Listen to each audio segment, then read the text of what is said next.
And we're live right now. All right. So this is the RSN podcast. We got Rich here. What's up, guys? Not showing his face here, and all that. And we got Nick. Yo. Yep. And right here, yours truly, Sal. Today is a podcast that's going to be about underrated and overrated wrestlers. But first, I'm going to just ask about something. Nick, you have a site, right? Yes, you're right. That site's name is Pro Wrestling Opinion. Feel free to check it out. We do live coverage and reviews of Raw, NXT, Lucha Underground, TNA Impact, Pro Wrestling Syndicate. It's really good. You're going to like. Check it out. If I'm correct, don't you also cover regular articles too on that website? Sorry, Rich. Say that one more time. If I'm correct, don't you also have coverage of live news throughout the week sometimes too, if anything big happens? Well, yeah. I also write for the Home Reporter and Sunset News, local Brooklyn newspaper. So that's where that comes in. But when I'm not doing that, Pro Wrestling Opinion is pretty much my doing. So PWO, just saying. But you guys should definitely go check out his website.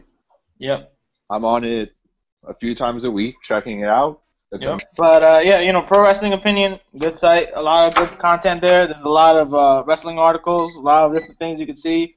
Rumor mill stuff, everything. From they basically cover every single angle that's going on in the business at the moment. And if we haven't covered it, we will cover it. Just give us some time. Yeah. And, feel free to leave any kind of things. Plus, you can see it on the RSN Google Plus page, too, if you want. I think you already started. There's a bunch of posts also, right?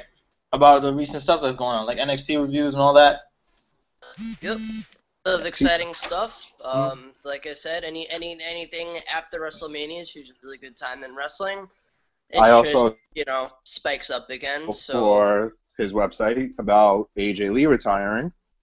Yeah. Yep. Recently, Rich did an article regarding AJ Lee and her retiring and how that affects the business, the women's division, and all that. I mean, you should take a read, check it out. It's on WordPress. Also, I posted a link. It should be in the video below. But, yeah, just check it out, see how I like it. And, if anything, please comment. Any kind of suggestion, anything like that. You know what they say? Reading's fundamental. Reading about professional wrestling, well, you're just at the top of the card then. Yep. You always want true. That. That is very true. Mm-hmm. Well, speaking of that, we are now talking about overrated and underrated wrestlers. So, we're only talking about, at the moment, WWE, because WWE is known for a lot of different things that they do with their characters. If you see what they're doing with their booking, a lot of people say a lot of different things about them. They say, the way that they're booking it is not right. It's, this shouldn't have booked this character this way or that way.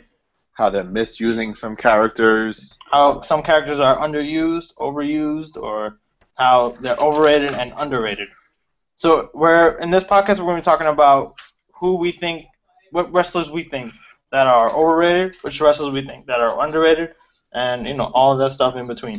So we're going to start with Rich. Which one are we starting with first? Over or underrated? Well, over. Let's do over. We'll do overrated first? Yep. Okay. Overrated first. All right. Just let me know when you guys are ready to start. Drum roll. Do we have a drum roll? Oh, God, we don't have a drum roll. Oh, we got something. I think that was Sal. Wait. I think, there's a control room thing here. I'm trying to test this out. Maybe we could hire an actual drummer in the future. Who knows? There's some kind of thing, maybe, and there's probably an app for it or something. But yeah, there's probably like a little thing that you just make sound effects with. We'll see what it is then, but yeah. Whatever works. Yep. That would be in the future, down the line. Yep. All right, so you're the first pick. My pick for overrated, as everyone always says, I go John Cena, overrated. John Cena, what do you think about that, Nick? I could see that. I could see why he would probably go with that. I mean, if this conversation was taking place about 10 years ago, he'd be number one on my list. The only thing I have with that now is, mainly people complain about Cena because he's Superman, he never loses. The 5 moves of doom. Stakes, there's no stakes because he always wins. But here's an interesting stat, he's kind though. of settled into a secondary role in the mid-card. Notice he's the current United States champion, so it's not like he's hogging the spotlight like he once was. But even though, he is still winning matches and... But he's gotten, better. Here's a stat about Cena that goes back to last year about all of his matches. He had 325 matches. He only lost 22 matches in 2014. That's just including house shows, pay-per-views, Raw, SmackDown, all the live events. But, if you notice, one of his losses was against Brock Lesnar at SummerSlam, which is arguably one of the big four events. And that wasn't honestly, a loss. If you think of 2014, that's one of the first things that comes up. That wasn't a loss. That was a murder. Exactly. Yeah. That doesn't even count as a loss. That is win, all the kids, loss, and there's murder. Yeah. That was a murder. I think that event probably did change him from being the most overrated guy to somewhat of a little bit down the line, but he's still overrated. That made him more human than Superman. Yep. More relatable, right? So that the people can say, yo, he's not invincible after all. Wait, he's not Superman. But yeah, I think same thing. John Cena, he should. 10 years ago, I agree. He should. He is probably overrated. But when you see him now, it's hard to put him in there because now he's in the mid card, and you don't know how that's going to affect the U.S. title division. And a lot of people have been complaining, over the years that they want less of Cena. They want less of Cena. They want more of the top stars. So I think he's still overrated in my opinion too. He's still there's still that let's go Cena. So it sucks chant. And there's still people that are still divided over him, I think that's gold, though. The let's go Cena suck chance, that's gold. I mean, I think in 2006, that was when it was like, I think, what was it, in WrestleMania 22? That's when it started popping off, right? Yeah. Yeah. That's when it started. That's where it kind of originated. Yep. Well, actually, back then, they were a little bit more obscene with that chant. Yep. That was solely at WrestleMania. Mm-hmm. I mean, it's just, the way that they booked him, I think that's what really messed him up. Because if you see him right now, it's kind of like a curse and a blessing. Because, do you ever think that he'll ever go heel? No. What about you, Nick? Do you think he'll ever go heel? Audio's coming in a little bit choppy. It's choppy. We could edit it, though. Yeah, we could edit it here and there. But do you think Cena will ever turn heel, Nick? No. And the fact they teased it so many times that, if it happens, it's not going to have the impact it once did. He did say in an interview that, heel ideas were coming around around the time he was feuding with The Rock, but they never followed up on that. He spent $5,000 on a heel outfit. Gear, yeah. Did you hear what he did? Did you hear what he did with that money? He said he wanted a refund, but instead, what did he do? He went ahead and he said, "Okay, give it to the people, give it to the younger talent that needs it for their merchandise." I mean, when you see that, it's like I think he's trying to become like you want him to be a dickhead, but he's not a dickhead. He's kind of like you see him as like, oh, he's a pretty cool guy. He's real nice for doing that. The only positive thing he does, in my opinion, is the whole Make-A-Wish stuff. He's the #1 Make-A-Wish person. He's the most requested guy. What makes him the most requested guy, though? Why do people want him? The look? Or maybe because he's Superman? Maybe the way that they portrayed him? Kids love him. His character?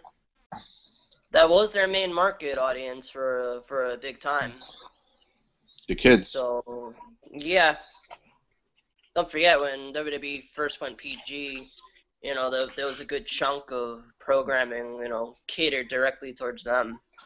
That's when they stopped. Kind of spearheaded that, you know, that whole That's when thing. they stopped with the blood. Yeah, basically. But you kind of see the blood starting to come back. Very, very slowly. Very slowly, yeah. But Lesnar at Mania, Daniel Bryan Bryan SmackDown at after Mania. SmackDown. Yep. Do you think it's blading? I don't think so, because in the beginning of the Reigns-Lesnar match, when Reigns just won and attacked him, he just started bleeding. A lot of people said that he bladed, yeah. But I think it's probably just because of, you know, might be something maybe on his vest. Maybe something might have scratched him. But, yeah, we don't know yet. Well, current it's kind of,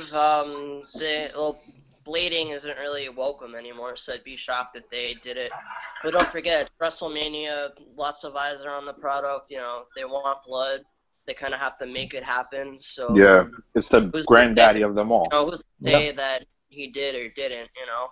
But the video footage looked a little sketchy, but, I mean, because you kind of see the referee handing something to Reigns, but yeah, he I couldn't saw even that. really tell because it was really quickly done. But that's how they used to do it anyway. They used to do it, like, you know, behind everyone's backs, or, you know, the camera wouldn't pick it up. Yeah, they'll go off camera.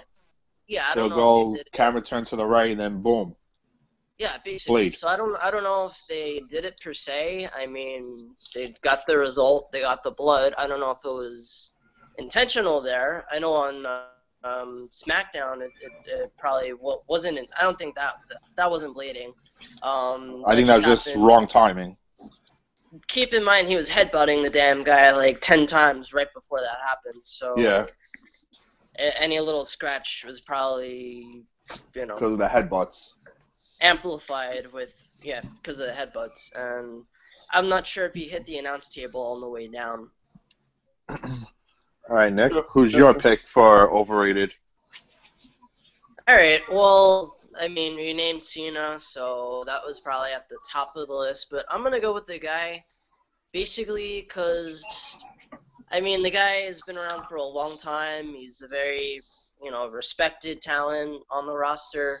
But I don't see any place for him right now where he is on the top of the card. And I'm going to go with, for that reason, the Big Show. I agree. I'm just sick of this guy. I'm just sick of this guy. Like, at the top of the card, he's dominating the show. He's getting heat, but he's not getting like legit heat. He's just getting like, go away, get off my TV screen heat. You know what I mean? Yeah. I'll give you a couple actually agree. examples. I can give you one. Rumble match. I can give you one right after you. I mean, in the last podcast we were talking about how he was like the last final, like, you know, the final four in the 2015 Royal Rumble. Yeah. That shocked me completely. Like, how, you know, this guy has been in the WWE for so long. He's been fighting for what, 20-something years now, I believe. And they give this guy in the final four. I think 21 years to be exact. It is 21? Yeah. I think so. He came around in the mid-90s. Don't forget, he was the Giant in WCW. That was like 95, 96. So he's already buttering on the at least the 20-year mark. Crazy. But, like, you know, WWE's motto is, okay, give the younger talent opportunities. But what kind of opportunity is that giving, you know, to them? Look at like in the last podcast, me and Sal were saying, look who the last 6 were in the Rumble. Roman Reigns, young talent. Bray Wyatt, young talent. Rusev, young talent. And then you had Kane and Big Show. That's 5. How many of those guys were eliminated by Show and Kane? Almost all of them, except for Reigns and Rusev. Yeah, just about. So I mean, then I don't think it was a coincidence that the fan backlash wasn't just because of Bryan getting eliminated early. Sure, he had other guys coming out after that. I mean, they could have saved that match. I don't think anyone could have saved the match from that crowd, but it could have had a better result. But having Shawn and Kane basically dominate and knock out everyone, like the way he eliminated Dolph Ziggler, like Show just knocked him out and jumped him out of the ring like a poor old ramen noodle. I mean, that's just depressing. That's where you put it.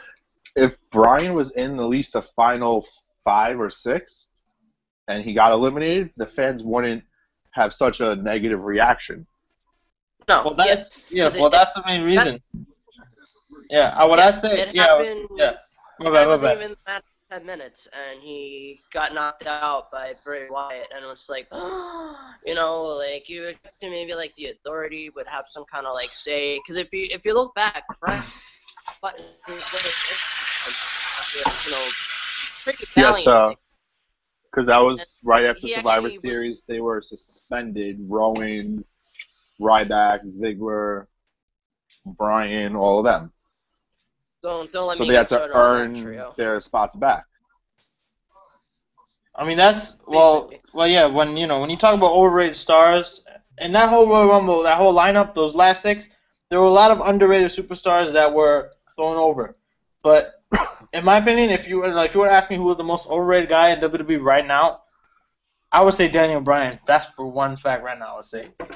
Why? Because if you see right now this whole Yes movement thing, it's starting to get momentum. Like last year, you've seen it, where everybody was chanting yes, yes, yes, everything. It started becoming something. You see the high school, you see the college gyms. They're doing something there. They're going ahead and making that thing popular. Yeah, Yes-O-Mania. Yeah. I mean, now, they wanted a repeat of that for this year's WrestleMania. But what are that, if they actually went through with that, how would that affect Bryan's career later on? They always portray him as the underdog now. Yeah. I mean, it's starting to get stale now. It's like, you're going to make him keep being this guy, that's, the underdog, that's the, he's not doing anything like that. But come on, they got to do something different, But look at him in Ring of Honor. He was a monster. Yeah, basically. I think I gotta bring one thing up. I mean, I was SmackDown and I saw Daniel Bryan, coming out to the whole Yes entrance, and the crowd was going crazy for it. I don't think that's something he's gonna ever escape. And it had me thinking, his theme music's Flight of the Valkyries. He's had that ever since he joined WWE, like once he started NXT. Yeah. It got me thinking, can they ever change his music? Like, are they ever going to have something that caters to the yes thing? I mean, I think he's always going to be stuck with the yes, yes, yes, and he's going to have that theme music, I think, for the rest of his career. I mean, there's no Most way likely, around yeah. it. More than likely, he will be stuck with that till he retires. I feel like Daniel Bryan is going to be cursed. Like, do you know how John Cena was, where he kept winning for 2 years straight, and then people looked at him and said, fuck this guy. We keep, come on. We keep seeing the 5 moves of doom. It's like, come on. We want to see something different. He has a 6th move. He has the springboard stunner. Which I personally think is horrible. Yes, I agree. He is not the way that there's no 6th move to him. It's just seeing that you just shit. That's it. You're just complete shit. That's it. If you can be a better wrestler, come on, do something creative instead of I'm gonna do a Hurricanrana or this or that, something different, But like you see, Bryan, he does that every single time. But going back to what you said, Sal, to your pick, if you think about it, who is Daniel Bryan kind of portraying right now? Just think about his moveset. Think about it. I think he whose name we shouldn't say. I'll say it. I really don't give a shit. Which I just let Vince come to my house. Chris Benoit. True. Yes, I said it, Vince. Chris Benoit. You heard it. You said the forbidden name. Oh my god. If you think about it, the flying headbutt, the yes lock, which is very, very close to the crippler crossface. Yep. The suplexes. Mm-hmm. You see the headbutts that he's been taking with Dolph? Yeah. Like those look like legit headbutts. And didn't WWE make a thing about that where they're getting sued right now by 4 wrestlers saying that brain injuries or something? Yeah. It's like head trauma and all that. Yeah, isn't that something that's setting him up for something like that maybe? But I'm not saying I doubt they're gonna really do that with him, but I doubt he'll ever do that. Because I actually posted a picture on Facebook. I found it on one of the wrestling pages. The left half of the picture is Daniel Bryan. The right half is Chris Benoit. I showed my girlfriend that. She was like, I feel really bad for Brie Bella now. If it comes full circle, my girlfriend feels really bad for Brie Bella if, God forbid, that happens, what Chris Benoit did.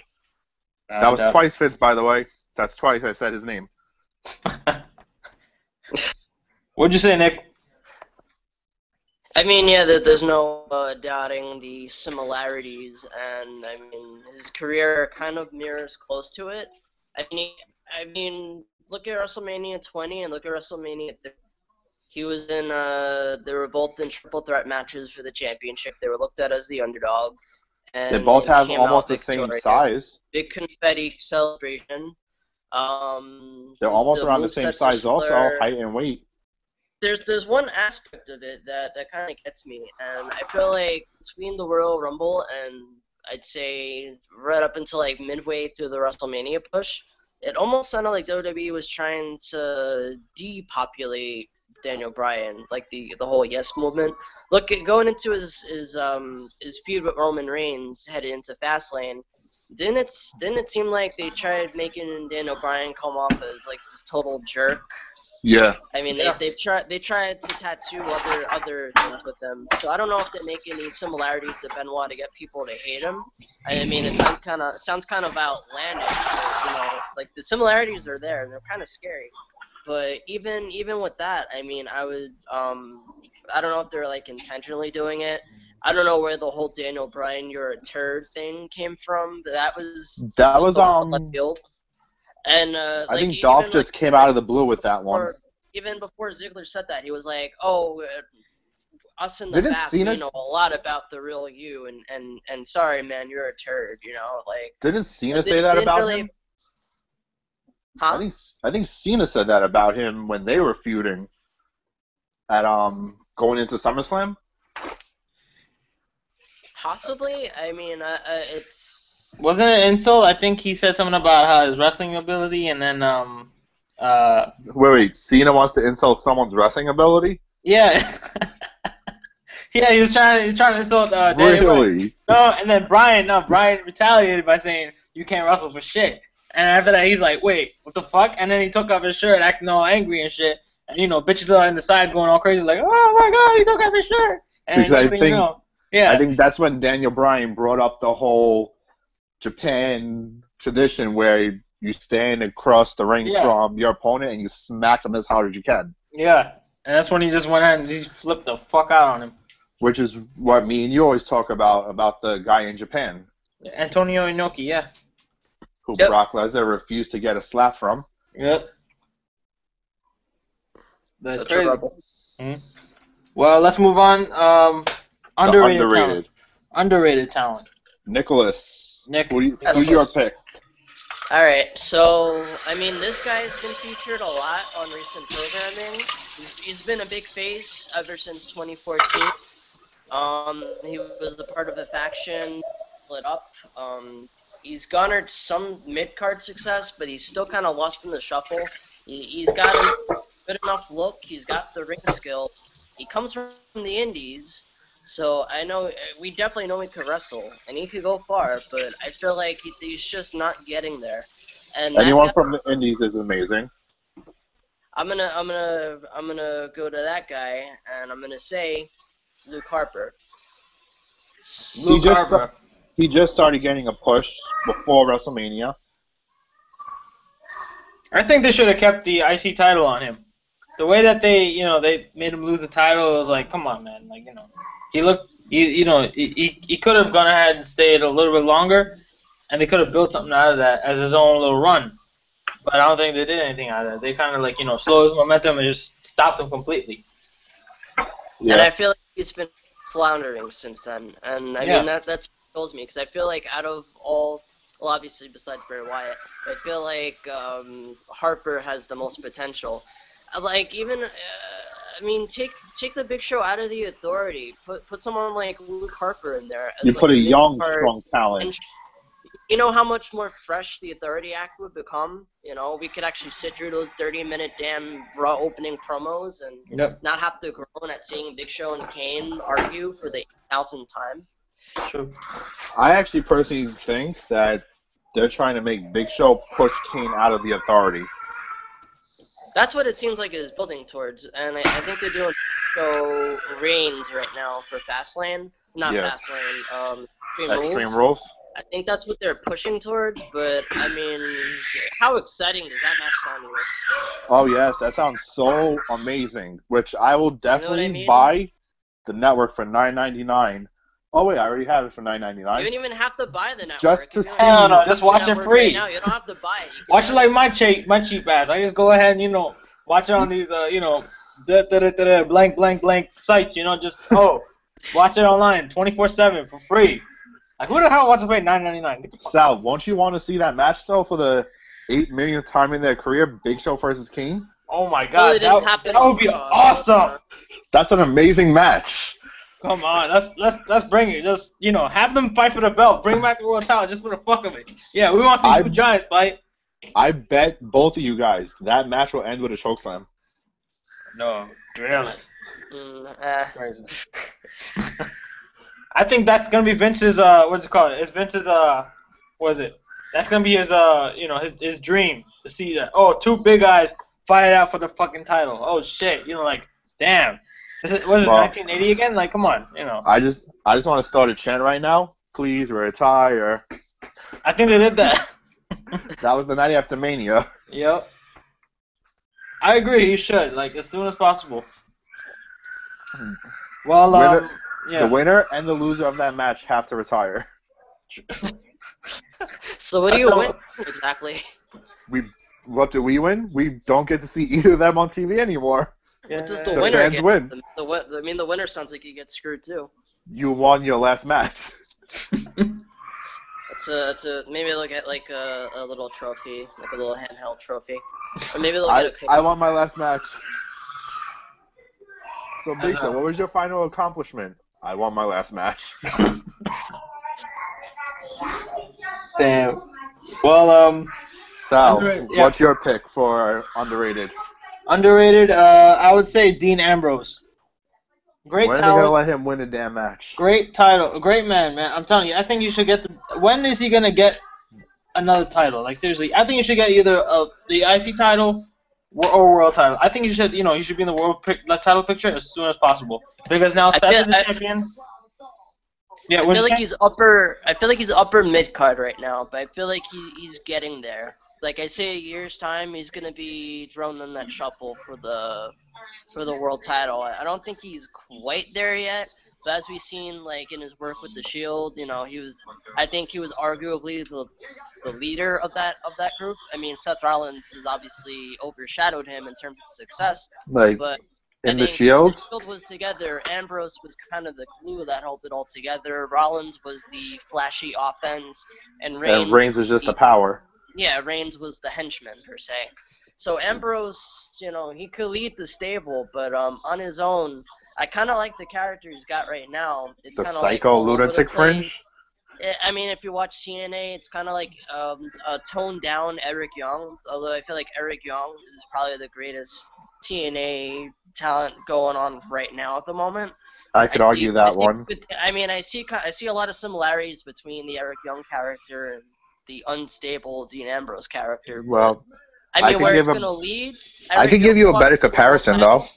I don't think you're going to say the same thing about Ambrose for a while, at least. So I can give you a better comparison for Ambrose with someone, a legend. Sure. Don't call Steve Austin. No. No. Brian Brian Pillman. I mean, I think he's a mix of both. Like if you see, I think remember Pillman when he was a like, lot more edgier. That Pillman had that advantage. Yeah, but it was also further. But it was also different ratings back then. The time Back then period it was different. rated. Yep. Back then it was rated PG-13, I think. Yep. So you were able to say whatever you wanted. I mean, what the dynamic that you get with Ambrose is that he brings that with his promo ability, with all the stuff that he's done in Indies. John Moxley, I'm sure you guys have seen his gold promos. Yeah, it's crazy. Of course. Who else could sing drunk at a live event? Ambrose did as Johnny Moxley.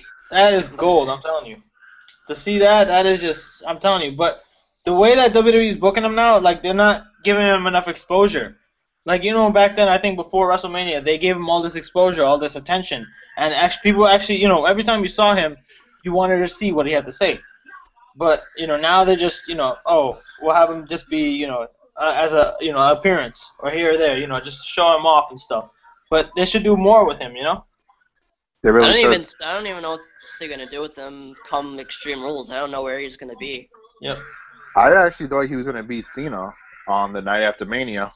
Nah, I mean, because Cena just got that championship, so then he's not gonna lose it. He's Superman. He came really close, though, to beating him. Well, exactly. That was the purpose of the match, to just have an entertaining match. Don't forget, it's the Raw after Mania, so it's more or less a smart crowd that It was enjoys amazing. just the product of just quality wrestling matches. And if you look at the card, they had Ziggler Bryan, then you added Cena Ambrose. The only thing about that match that I didn't like, I mean, obviously the match was great, but I was just waiting for Rusev to just come out and like Interfere somewhere. attack one of them. It seems, so it seems so that guy bland. didn't Like, get it seems so involved. blank though. Yeah. Like, you don't see him. It's like, wait, where's Rusev? You don't see him. It's like, okay, so how are they gonna build this up? Like, you think, when last resort, they're probably just gonna have him like come out of nowhere, and then at the worst time, and then that's when he's gonna do it. It's like, come on, man. They should do something better with him.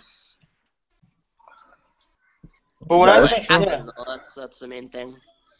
But I think Dean, if they can actually put him into the title picture, because they had this for a while, where they have a plan to have the Shield, 3 of them face off with a belt, where Seth is the heel, Roman Reigns is was the face, and Ambrose was just there. he's the anti-hero.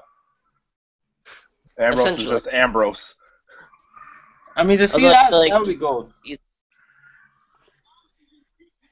I don't see it happening though. It would be a cool idea, but I think Ambrose is more or less like a face, but they kind of his anti-hero-ness is kind of fading away shortly. I mean, I think they should bring it back just a little bit more, but You think about it, the anti-hero right now is Randy Orton.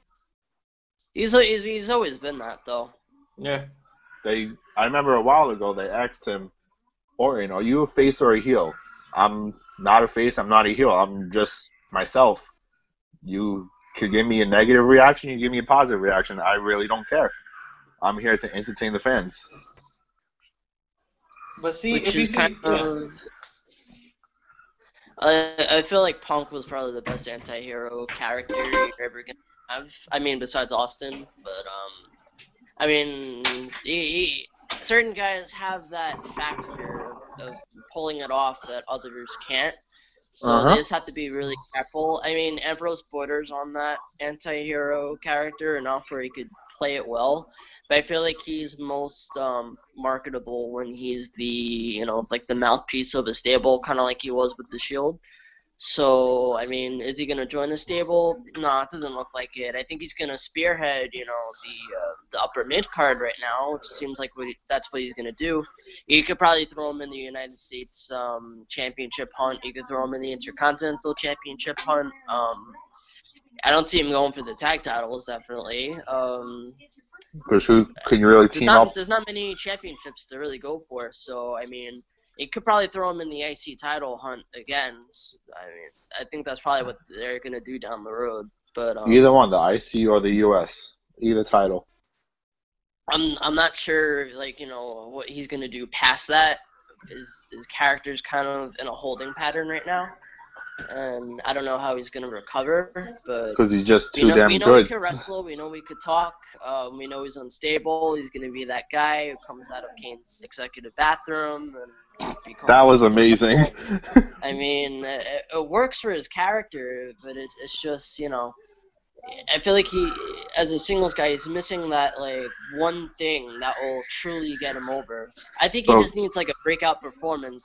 His match against Cena on Raw bordered on that, and I think a lot of people are talking about it still, which is a great thing, but I feel like he needs something more. That is true. Yeah, I think it needs more something that's more of like a promo or some kind of thing, or like some kind of a skit where he can fully show himself. But that never really happens though. If you notice, his promos have become a lot less prominent.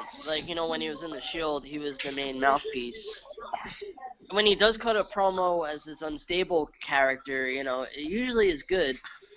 Headed into his ambulance match with Bray Wyatt, you know, that happened on the first Raw of the year.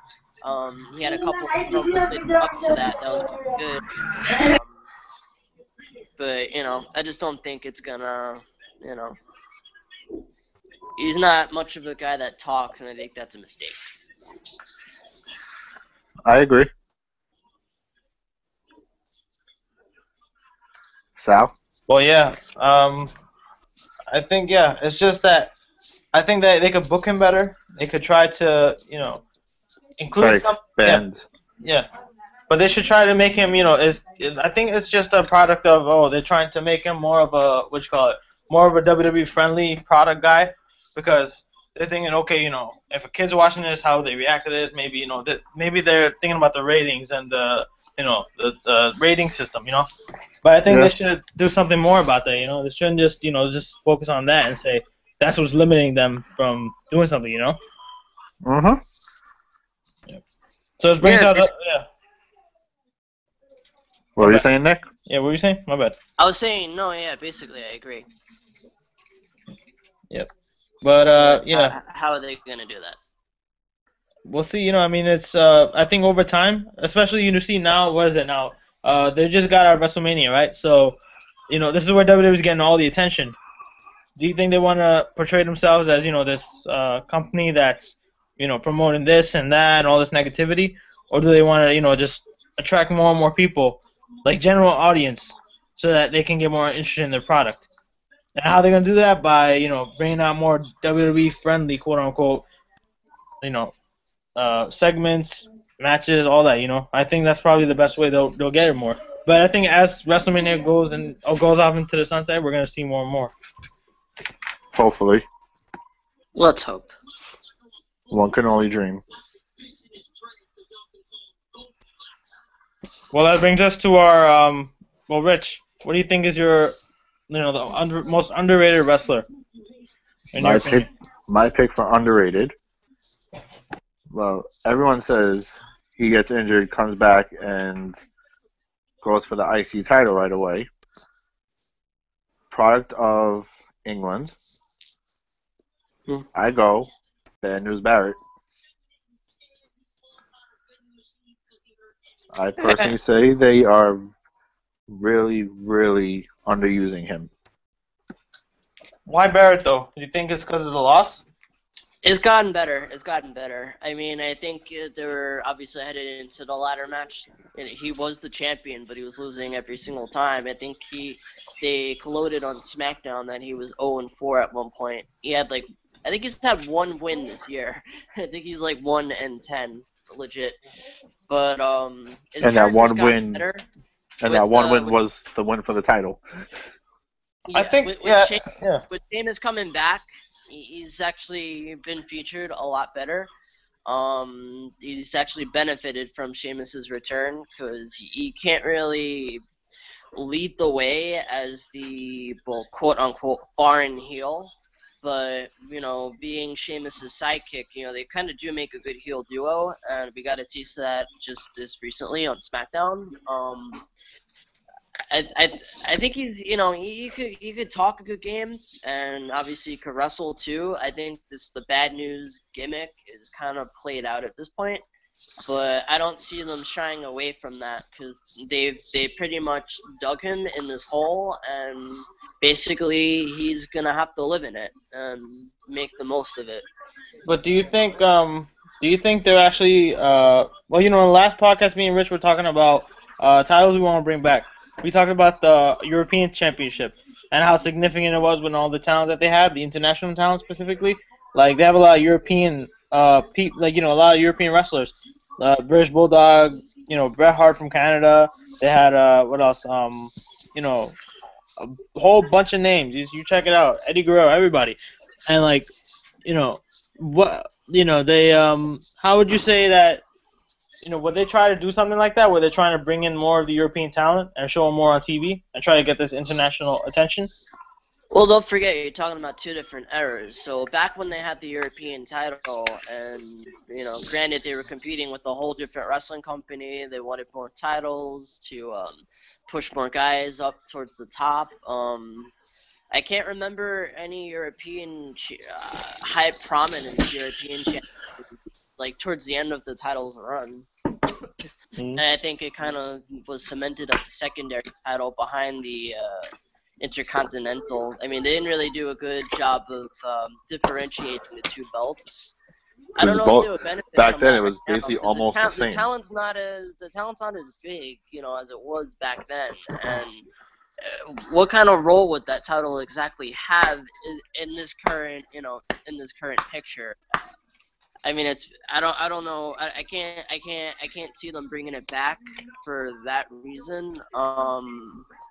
Anything could happen, but I'd say they benefit maybe more from a TV title. But WWE has never used a TV title. I don't see it happening. But I think right now they're gonna stick to basically what they have right now. I love the idea of having just the one top world championship.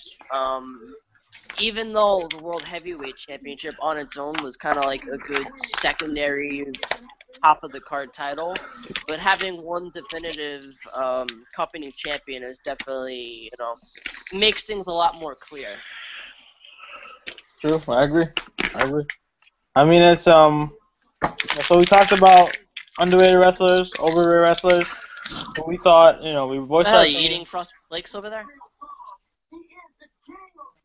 Yeah, Rich. I hear Yeah. loud crunching sounds. Oh no, I was ripping something off. Damn, man. See, this is why apples suck, man. I'm telling you. This is why apples suck. You got a sensitive mic. Same thing as But yeah, Androids. go on. See, you guys are always like, See? Not me. I'm serious. Nah, you guys were stopping at half, but yeah. So yeah, again, visit the website PWO Pro Wrestling Opinion.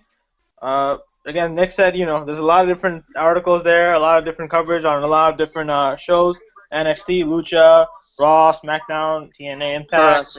Pro Wrestling Syndicate, and we also do throwback pay-per-view coverage every month. We also do previews, predictions, and Aren't you also trying to do Ring of Honor, Nick? as well. I mean, in the future, we will probably have New Japan Pro Wrestling and Ring of Honor coverage. It's not in the books at the moment, but right now you could check us out for our WWE, TNA, Lucha Underground, Pro Wrestling Syndicate coverage, and, that'll whet your palate. Things are going to grow, give it some time. But yeah, check it out. I mean, yeah, it's another thing. Could you elaborate on what Pro Wrestling Syndicate is for those viewers that don't know? Yeah, sure. Pro Wrestling Syndicate is the number 4 American professional wrestling organization. It's one of these up-and-coming companies. Earlier this year, in January, they scored a TV deal with WLNY, which is Channel 10, or TV 10 55. Normally Channel 10 if you have Cablevision. It's on at 4:30 in the morning, so unless you have a DVR, you probably have some early mornings or some insanely late nights, but either way, I encourage you to check it out. They got some homegrown talent they like to feature. They also have a lot of legends. Didn't RVD just fight there? Yeah, RVD had a match against AJ Styles. That was one of the main events for the title. Not the title, but on the TV show. Then they also had Colt Cabana versus Jushin Thunder Liger. So their main thing is a mix of homegrown talent and then legend matches that you wouldn't normally see anywhere else. Mick Foley right now is their acting commissioner, general manager, whatever you want to call it. It's a very solid product. Just check out a couple episodes. They do have episodes up on their website, which is ProWrestlingSyndicate.com. You can also easily find it online. Check it out. And after you check it out, check out my reviews, because we pick up on the segments, the matches, where the product's going, how could it get better, basic stuff like that. But yeah, that's Pro Wrestling Syndicate in a nutshell. And what's the link to the Pro Wrestling PWO website? It's pretty easy. It's prowrestlingopinion.wordpress.com.